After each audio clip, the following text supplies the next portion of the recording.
Hello everyone, welcome back to my channel The English Arena by Tanya Gupta. आज हम बात करने वाले हैं रेनेसांस पीरियड के बारे में। ये movement her exam point of view से बहुत इम्पॉर्टेंट है। इस वीडियो में हम रेनेसांस के सारे इम्पॉर्टेंट पॉइंट्स जैसे इसका मीनिंग, ओरिजिन, फीचर्स, ह्यूमैनिज़्म और इम्पॉर्टेंट राइटर्स सब कुछ डिटेल में कवर करेंगे ताकि आपके सारे कॉन्सेप्ट्स क्लियर हो जाएं। तो चलिए बिना टाइम वेस्ट किए स्टार्ट करते हैं इस इम्पॉर्टेंट मूवमेंट को समझना, जो कि है the renaissance period. Renaissance renaissance का मतलब होता है रीबर्थ, रिवाइवल और रीअवेकनिंग। अब किस चीज़ का रीबर्थ, रिवाइवल या रीअवेकनिंग? तो रीबर्थ नॉलेज का दोबारा जन्म, रिवाइवल कल्चर और आर्ट का कमबैक हुआ था, और रीअवेकनिंग सोच और माइंडसेट का जागना। Okay, referring to revival of classical knowledge or learning from ancient Greece and Rome. तो रेनेसांस में लोगों ने पुरानी ग्रीक और रोमन बुक्स, आइडियाज़ और लर्निंग को फिर से स्टडी करना स्टार्ट किया, और उन्होंने इससे डायरेक्ट कॉपी नहीं किया बल्कि इनसे इंस्पायर होके अपने नए नए आइडियाज़ डेवलप किए थे। Renaissance meaning and its origin. जैसे कि हमने समझा कि रेनेसांस का मतलब होता है रीबर्थ यानी पुनर्जन्म। ये एक ऐसा पीरियड था जब आर्ट, लिटरेचर और नॉलेज का दोबारा डेवलपमेंट हुआ। रेनेसांस की शुरुआत 14th सेंचुरी में फ्लोरेंस, इटली से हुई थी। ये पॉइंट याद रखना बहुत ज़्यादा इम्पॉर्टेंट है एग्ज़ाम पॉइंट ऑफ व्यू से। कई एग्ज़ाम्स में भी इससे रिलेटेड क्वेश्चंस आए हुए हैं कि इसकी शुरुआत कहाँ से हुई थी।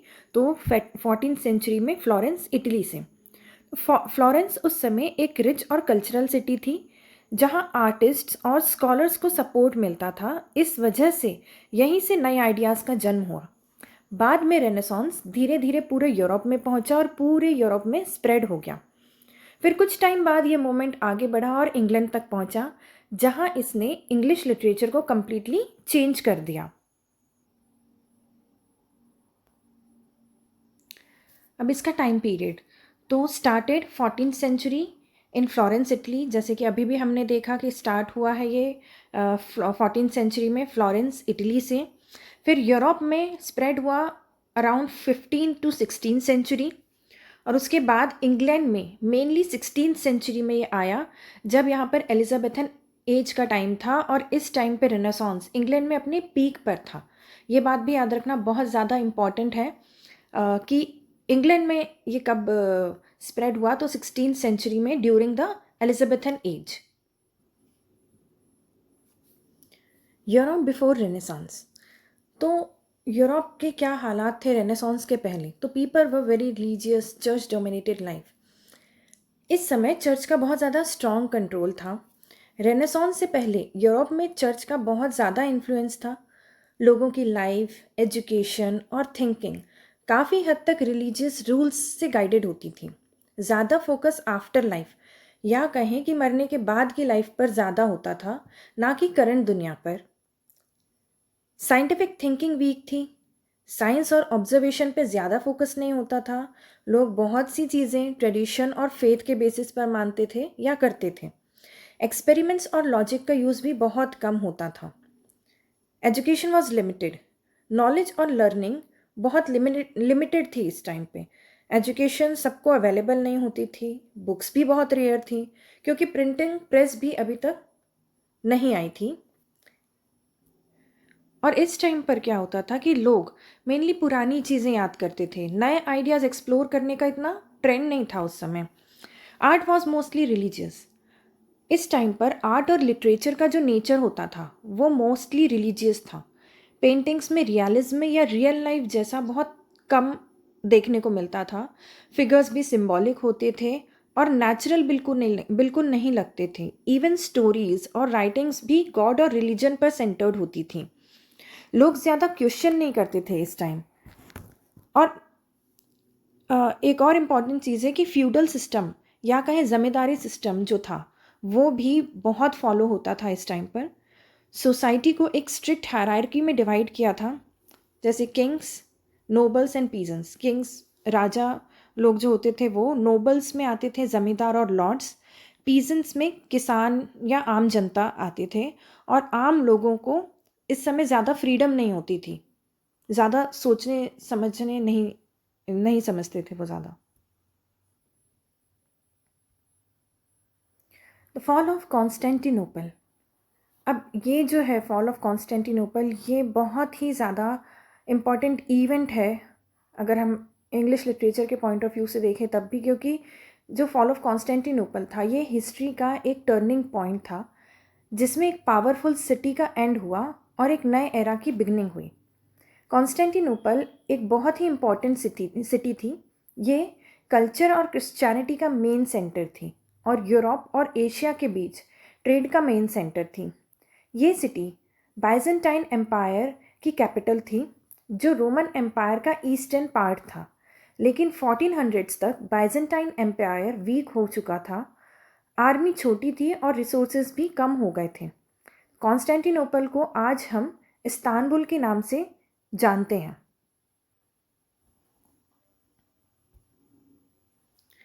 Who attacked Constantinople? अब 1453 में महमद द सेकेंड, जो ऑटोमन एम्पायर के एक यंग और एम्बिशियस रूलर थे, उन्होंने कॉन्स्टेंटिनोपल को जीतने का प्लान बनाया। उसने सिटी पर अटैक किया और ये सीज लगभग 2 महीने तक चला और फाइनली 29 मई 1453 को कॉन्स्टेंटिनोपल सिटी ओटोमन एम्पायर के कंट्रोल में आ गई। वो कॉन्स्टेंटिनोपल को अपना कैपिटल बनाना चाहते थे। जब कॉन्स्टेंटिनोपल गिरा तो बहुत सारे ग्रीक स्कॉलर्स इटली और यूरोप के अलग अलग रीजन्स में चले गए। वे अपने साथ ग्रीक और रोमन टेक्सेस ले गए। इससे क्लासिकल लिटरेचर। जब कॉन्स्टेंटिनोपल गिरा तो बहुत सारे ग्रीक स्कॉलर्स इटली और यूरोप के अलग अलग रीजन्स में चले गए। वे अपने साथ ग्रीक और रोमन टेक्स्ट्स ले गए। इससे क्लासिकल लिटरेचर जैसे प्लेटो, एरिस्टोटल फिर से पॉपुलर हो गए और इस तरह राइटर्स को एक नए आइडियाज़ और स्टाइल्स मिले और इन्हीं बुक्स और लिटरेचर ने क्लासिकल लिटरेचर को रिवाइव किया। Okay, now humanism. तो ये जो ह्यूमनिज्म वर्ड है ये बहुत ज़्यादा इम्पॉर्टेंट आइडिया है रेनेसांस पीरियड का। ये ह्यूमन वर्ड से आया है, जिसमें फोकस गॉड से हटकर इंसान और उसकी लाइफ पर आ जाता है। ये बेसिकली एक ऐसा वे ऑफ थिंकिंग है जिसमें इंसान, उसकी फीलिंग्स, उसकी एबिलिटीज़, उसके पोटेंशियल को सबसे ज़्यादा इम्पॉर्टेंस दी जाती है। इसमें सिर्फ रिलीजन नहीं बल्कि रीज़न, लॉजिक और एक्सपीरियंस भी बहुत ज़्यादा इम्पॉर्टेंट है।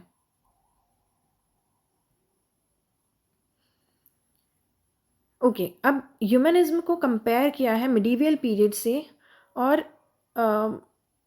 रेनेसांस में। तो मिडीवियल पीरियड में क्या होता था कि जो लाइफ होती थी वो गॉड सेंटर्ड होती थी, गॉड को ही वो लोग सब कुछ मानते थे।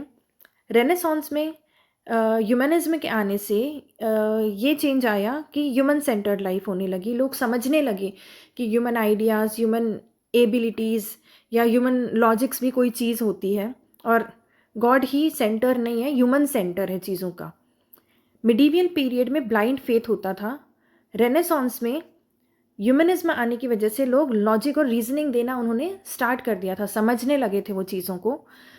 मिडीवियल पीरियड में फोकस था आफ्टर लाइफ पे। वो लोग सिर्फ मरने के बाद की लाइफ पे बिलीव करते थे, आफ्टर लाइफ पे बिलीव करते थे। लेकिन रेनेसांस में लोग आफ्टर लाइफ पे बिलीव करना बंद कर चुके थे और अब प्रेजेंट लाइफ पे बिलीव करते थे।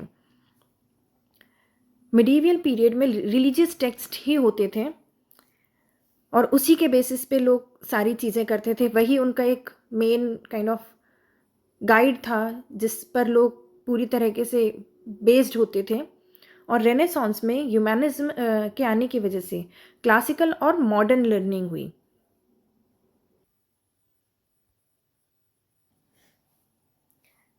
Origin of humanism.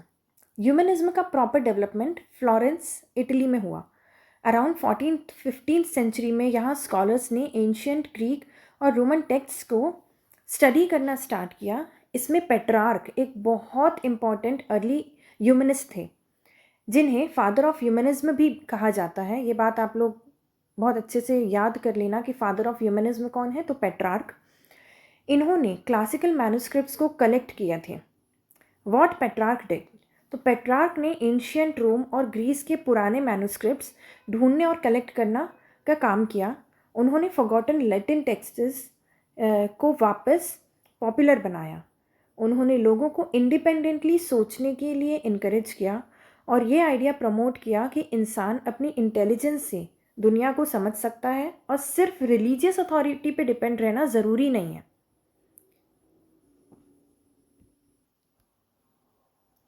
Humanism in literature, ये एक ऐसा अप्रोच है जहाँ इंसान और उसकी लाइफ को सेंटर में रखा जाता था।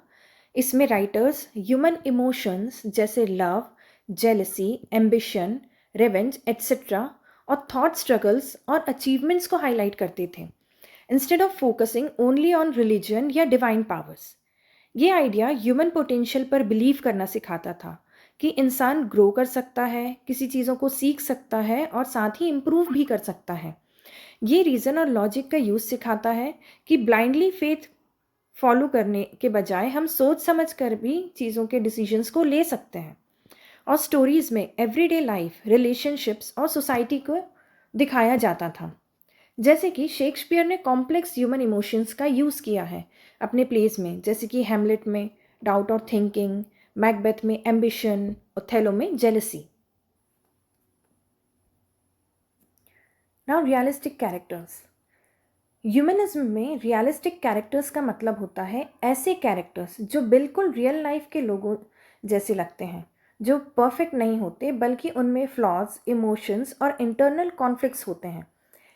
इनमें कैरेक्टर्स बहुत ही कॉम्प्लेक्स पर्सनालिटीज़ के होते हैं, जैसे कि एक ही कैरेक्टर में गुड और बैड दोनों क्वालिटीज़ दिखाई जाती थी और स्टोरीज़ के एंड तक कैरेक्टर डेवलप होता था और कुछ सीखता था। फॉर एग्ज़ाम्पल, हैमलेट अपने प्ले में बहुत कंफ्यूज रहते हैं। मैकबेथ जो है वो बहुत ही एम्बिशियस है लेकिन गिल्टी है।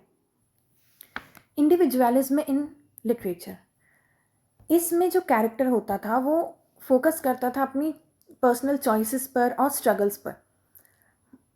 उसमें जो कैरेक्टर है हमारा, वो क्या करता था, हमेशा खुद के डिसीजंस लेता था।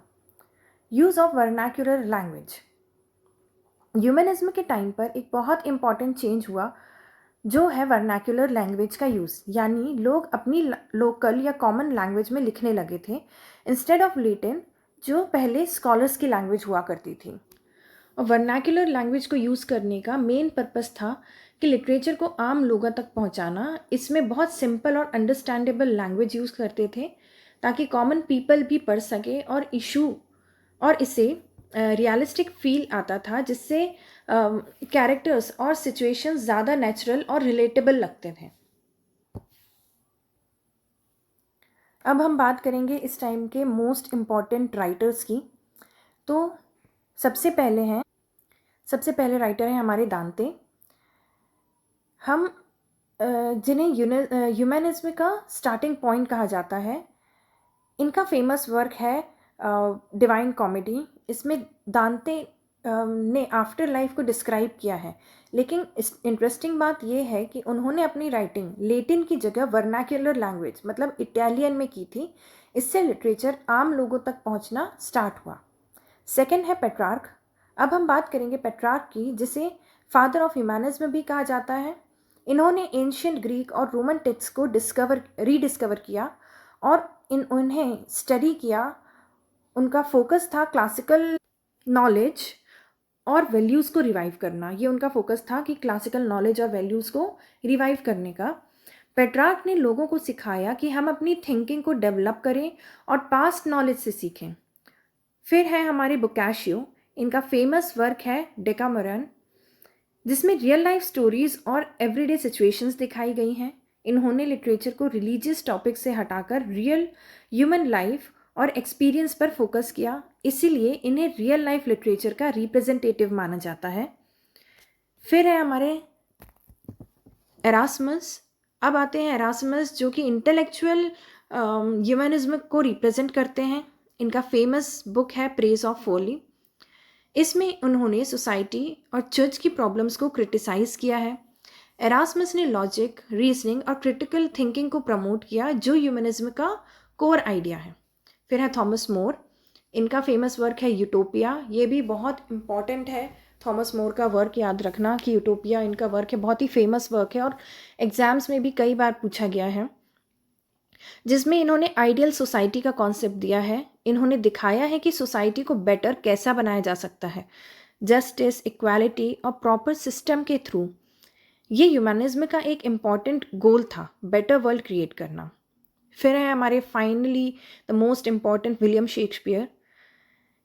इन्हें ह्यूमनिज्म का पीक माना जाता है क्योंकि इनके प्लेस में ह्यूमन इमोशंस का कॉम्प्लेक्स रेंज मिलता था, जैसे लव, जेलसी, एम्बिशन, गिल्ट, सब कुछ। शेक्सपियर ने कंप्लीट ह्यूमन नेचर को पोर्ट्रे किया है, इसलिए उन्हें ह्यूमनिज्म का हाईएस्ट पॉइंट माना जाता था। ओके, तो फाइनली हमने रेनेसांस पीरियड के ओवरव्यू को समझा। इसके अंदर मतलब ये सिर्फ एक फेज़ नहीं है रेनेसांस, इसके अंदर बहुत सारी डिफरेंट एजेस आती हैं, जैसे कि Elizabethan age, Jacobian as, Victorian age etcetera. हम इन सारी एजेस को डिटेल में कवर करेंगे लेकिन हमारी नेक्स्ट वीडियोस में।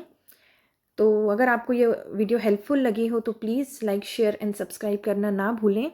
सी you in the next videos. Thank you for watching. Bye bye, take care.